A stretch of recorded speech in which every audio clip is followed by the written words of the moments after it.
Hello दोस्तों, मैं फिर एक बार, मेरा नाम अजय बंसल और हमारा जो जीने का मकसद है वो आपकी लाइफ को आसान और खूबसूरत बनाना।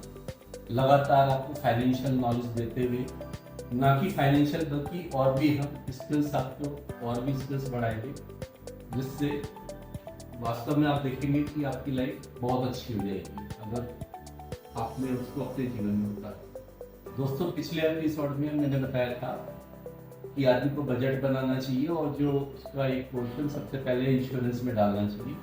और इंश्योरेंस में मैंने टर्म इंश्योरेंस एक्सप्लेन किया था कि टर्म इंश्योरेंस दो तरीके से लिया जा सकता है। एक जो है वो खर्चों को ध्यान में रखते हुए, उसे कहते हैं एक्सपेंसिव रिप्लेसमेंट मेथड, और दूसरा होता है इनकम को ध्यान में रखते हुए, उसको कहते हैं इनकम रिप्लेसमेंट। तो आज हम देखेंगे कि इनकम रिप्लेसमेंट मेथड क्या होता है, जिसे हम लगा के हम ये देख सके कि हमारी लाइफ में कितना इंश्योरेंस होना चाहिए। माना किसी की एक 30 साल है, 30 साल का एक आदमी है, उसकी 50,000 रुपये साल की सैलरी, तो एक साल में 6 लाख रुपए उसको सैलरी मिलती है। यहाँ उसकी रिटायरमेंट एज है 60 साल। तो रिटायरमेंट में कितने साल बाकी हैं? बैलेंस जो है रिटायरमेंट में 30 साल बाकी है। 60 में से प्रेजेंट एज माइनस करी तो 30 साल बाकी। तो 30 साल में मान लिया आज की डेट में, एज ऑन टुडे हम मानने बैठे, तो इस 30 साल में अगर 6 लाख रुपए हम कॉन्स्टेंट मान के चले तो 6 लाख इंटू 30, तो दोस्तों 1,80,00,000 रुपए जो उसकी आज की ह्यूमन लाइफ वैल्यू बनती है, इसे कहते हैं ह्यूमन लाइफ वैल्यू। तो उसका इंश्योरेंस मिनिमम 1,80,00,000 का होना चाहिए अगर हम उसकी इनकम को सिक्योर करना चाहते हैं। इसमें मैंने उसके हर साल का इंक्रीमेंट नहीं लिया है, मैंने आज की वैल्यू कैलकुलेट की है और उसमें महंगाई भी नहीं है। मान लिया कि 8% उसकी सैलरी बढ़ती है और 8% महंगाई बढ़ती है, तो उन दोनों का इफेक्ट बिल हो जाए। मैंने बहुत सिंपल समझाया कि 1,80,00,000 रुपए उसका लाइफ वैल्यू बनती है और इनकम के हिसाब से उसका कम से कम इंश्योरेंस 1,80,00,000 का होना चाहिए। अब दोस्तों, आप जानते हैं कि सूरज है,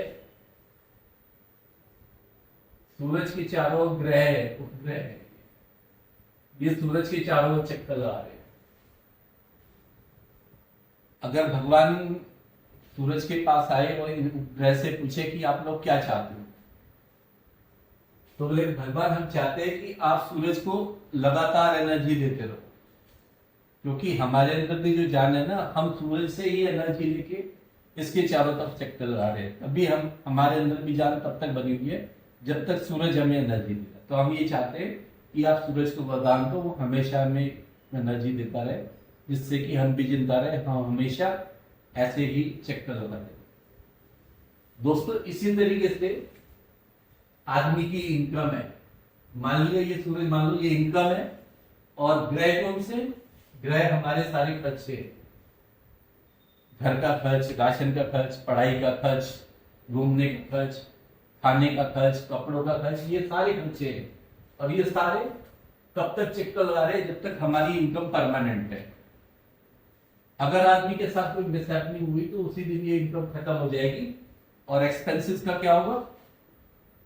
भैया एक्सपेंसेस तो फिर कट करने पड़ेंगे, या तो बच्चों की स्कूल छुड़ानी पड़ेगी, खाने पीने में कमी करनी पड़ेगी, और पता नहीं कितना कितना बुरा इफेक्ट होगा इसका। तो अगर पूछे इन खर्चों से कि तुम्हें क्या चाहिए, सिमिलरली यही कहेंगे कि भगवान हमारी इस इनकम को परमानेंट बना दो, जिससे कि हम हमेशा बने रहे और हम हमेशा आराम से होते रहे। इनकम को परमानेंट बनाने के लिए क्या करना होगा? इनकम को परमानेंट बनाने के लिए इंश्योरेंस करना होगा। तो दोस्तों, मैंने बताया आज कि term insurance income replacement method से कितना होना चाहिए। अगली बार मैं बताऊंगा कन्वेंशनल इंश्योरेंस क्या होता है, इसकी क्या वैल्यू होती है और इसे क्यों करना चाहिए। Thank you very much.